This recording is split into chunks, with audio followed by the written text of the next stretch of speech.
आप सभी का स्वागत है। आप जुड़ चुके हैं राष्ट्रीय न्यूज़ के साथ। मैं हूं नासिर अली।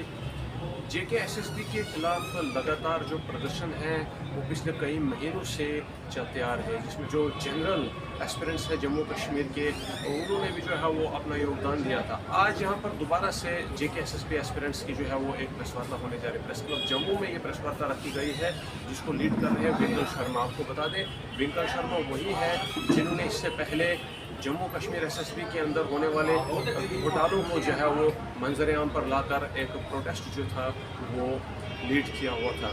आज यहाँ पर प्रेस क्लब जम्मू पहुँचे हुए हैं कुछ मुद्दों को, कुछ शिकायत को दोबारा आवाम के सामने उभारने के लिए। क्या कुछ कहते हैं अपनी इस प्रेस वार्ता में, इसके लिए बने रहिए हमारे साथ। डिफरेंट एग्जाम्स होते हैं, उसके एस्पिरेंट्स पिछले कई महीनों से आपके माध्यम से हम सरकार तक कोई ना कोई बात करते आए हैं। लास्ट टाइम जब हम लोग बाहर आए प्रोटेस्ट करा, हमारा मुद्दा था कि जो पेट्रोल चोरियां हुई हैं उन चोरियों को रोकने के लिए सरकार कुछ अच्छे प्रयास ले, कुछ अच्छे कदम उठाए, जो कि सरकार ने जो है उस समय हमें यह आश्वासन दिया था कि इसके ऊपर कार्रवाई की जाएगी। हमें पिछले 2 दिन पहले तक ऐसी कोई भी चीज़ दिख नहीं रही थी, लेकिन 2 दिन पहले एक लेटर जो है वो सरफेस हुआ, जिसमें एक कमेटी का 3 मेंबर कमेटी जो है वो गठित करी गई है। और वो 3 मेंबर कमेटी जो है इस बात की जांच करेगी कि JKSSB का जो कंडक्ट है वो किस तरह का है। JKSSB क्या जो अप टू द मार्क जो बाकी बोर्ड्स हैं, रेप्यूटेड बोर्ड्स हैं, क्या उनके हिसाब से काम कर रही है या नहीं कर रही है। तो ये जानकर हमें खुशी हुई, लेकिन उस ऑर्डर में जो डेट देखी और जो उसका टाइमिंग था कि 15 दिन के अंदर वो रिपोर्ट देनी थी। सरकार जो GAD की तरफ से कहा गया था 15 दिन, वो तो लेटर जब सामने आया है वो तब तक वो खत्म हो चुकी है उसकी म्याद। हम लोग आज आपके माध्यम से सरकार को सरकार का ये अपील करना चाहिए, जो दरखास्त लेकर आए थे कि इस कमेटी की जो रिपोर्ट है वो जल्द से जल्द जो है वो सबमिट की जाए और पब्लिक करी जाए। साथ ही जो हमारे पास इस कंपनी को लेके जो भी चीज़ें हैं और JKSSB के कंडक्ट को लेके भी जो हमारे पास चीज़ें हैं, चाहे वो फाइनेंशियल इरेगुलरिटी करते हैं, चाहे वो टेंडरिंग में गड़बड़ करते हैं, चाहे वो कंपनी को फेवरेटिज्म करते हैं, उसके भी जो हमारे पास एविडेंसेस हैं वो हम भी देंगे।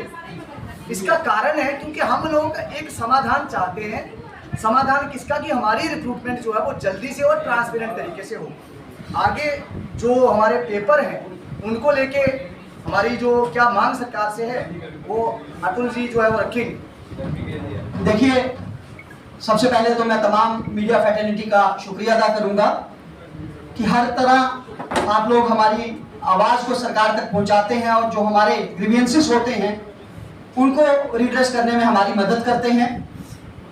तो जब हमने ये आवाज़ उठाई थी, हमारी आवाज़ रिक्रूटमेंट्स के अंदर हो रही करप्शन के खिलाफ थी। हम लोग कभी भी किसी रिक्रूटमेंट के खिलाफ नहीं थे।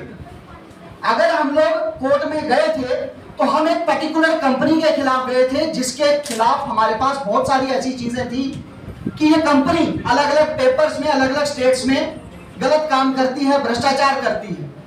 लेकिन हम लोगों को, हमने जो आवाज उठाई उसको सुनने के बजाय सरकार ने उल्टा पूरे जम्मू कश्मीर के युवाओं को, पूरे जम्मू कश्मीर के छात्रों को उस चीज की सजा दे दी।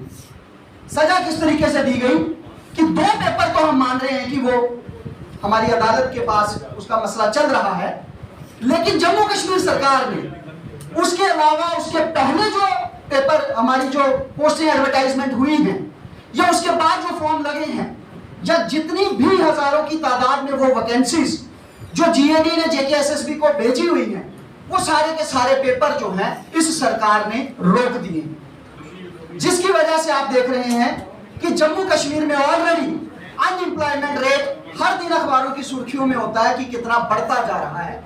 उसके बावजूद पिछले 2-3 सालों से आप देखिए कि रिक्रूटमेंट्स के ऊपर एक किस्म से इन्होंने विराम लगा दिया है। जो नया कैलेंडर इशू करना था वो कैलेंडर अभी तक इशू नहीं किया गया। तो हमारी ये मांग है JKSSB से, जम्मू कश्मीर UT प्रशासन से, IG मनोज सिन्हा जी से और केंद्र से, जिसने इसके ऊपर संज्ञान लेकर एक कमेटी गठित की है, कि कम से कम उन 2 पेपर्स के अलावा जो भी पोस्टें JKSSB के पास पड़ी हैं उन तमाम पोस्टों को एडवर्टाइज किया जाए। जो पोस्टें इससे पहले एडवर्टाइज हुई हैं, जिसके फॉर्म्स हम लोगों ने भरे हैं, जिसका पैसा हम लोगों ने इन लोगों को दिया है एक फ्री एंड फेयर रिक्रूटमेंट कराने के लिए, कम से कम उन एग्जाम्स को लिया जाए।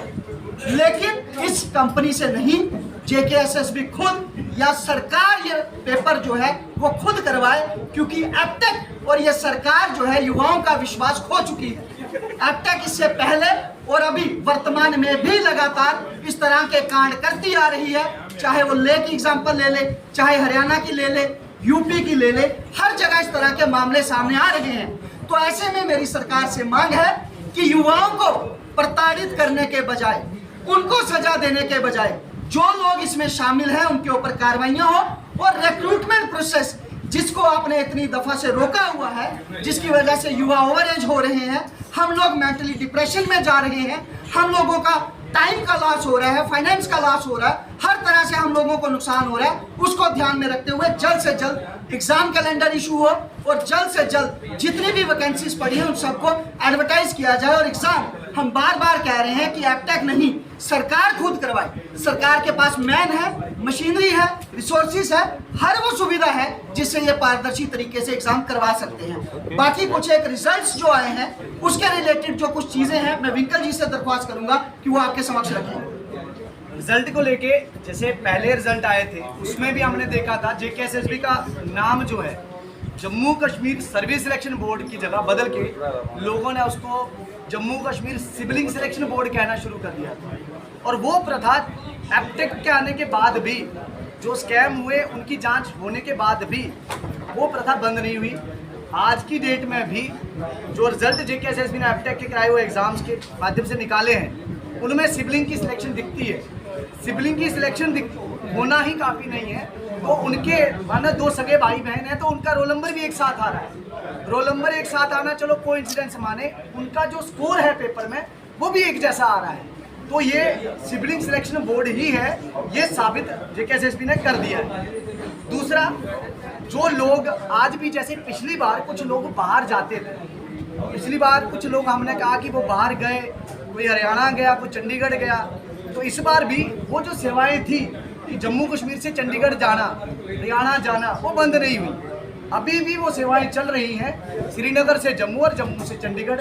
ऐसी सुविधाएं आज भी उपलब्ध हैं, क्योंकि सरकार ने उन लोगों पे जो ऐसी सुविधाएं देते हैं पेपरों से 1 दिन पहले, 2 दिन पहले, उनको ना गिरफ्तार करा, ना उनके ऊपर कार्रवाइयों के नाम पे CBI में हुआ तो क्या हुआ कि कुछ लोगों को बुलाया गया है, उनसे जांच के नाम पे उनको बिठाया गया है, पूछताछ में जब उन्होंने मान भी लिया है तो किस पैमाने पे रख के उनको छोड़ दिया गया है कि इस बार हो गया बच्चे, अगली बार मत करना। अब 26 साल का अगर कोई बच्चा है, उसको ये समझ के जो पेपर खुद खरीदता भी है और उसको बेचता भी है, चाहे वो लड़का है या लड़की, इतनी समझ तो उसमें है, लेकिन उसको बच्चा कह के छोड़ दिया गया, तो स्वाभाविक था कि उसने इस बार भी कुछ वैसा करना। तो इस बार भी वैसा ही हो रहा है। लेकिन सरकार का जहाँ तक हमने जो जानकारियाँ पहुँचाई हैं, पहले भी उनके ऊपर वैसी कोई, जैसे CBI को जो जानकारियाँ दी गई थी उनके ऊपर उतनी कार्रवाइयाँ नहीं हुई, और डिपार्टमेंट के नाम पे कोई लिस्ट सामने नहीं आई, स्कैमर्स के नाम पे कोई लोग बाहर नहीं हुए, कोई पकड़े नहीं गए। हुआ तो बस इतना कि पेपर स्क्रैप हो गए, उसके बाद दोबारा ब्लैक लिस्टेड कंपनी को लाया गया, और जिसका परिणाम आज हम सब लोग भुगत रहे हैं। आपका कोई प्रश्न है? देखिए, इसमें समक्ष रखना चाहूँगा, जिस तरीके से मेरे साथी ने बताया कि जो रिसेंट रिजल्ट्स अभी निकल रहे हैं, इसमें बहुत सारी चीज़ें हम लोगों के पास आ रही हैं, जिसको लेकर हम तमाम सारी एजेंसीज को, जैसे पिछली बार हमने उनकी सहायता की थी, उन तक वो चीज़ें पहुंचाई थी, इस बार भी हम वो सारी चीज़ें उन तक पहुंचा रहे हैं।